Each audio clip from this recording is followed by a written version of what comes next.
आज महाराष्ट्रातील सर्वपक्षीय आदिवासी आमदार खासदार यांच्यासोबत सविस्तर चर्चा झाली। आमदार महोदय आणि खासदार महोदयाच्या सूचनेनुसार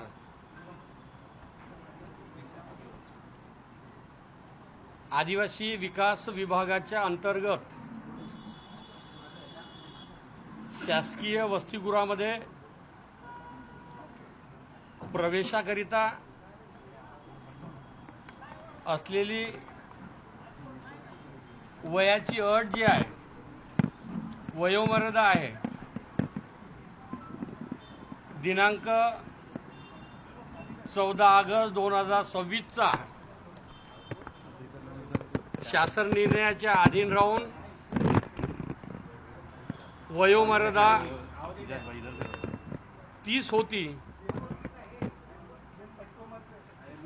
त्या वयोमर्यादाला सर्व आमदार खासदार यांच्या सूचनेनुसार चर्चेनुसार स्थगिती देण्यात आलेली आहे।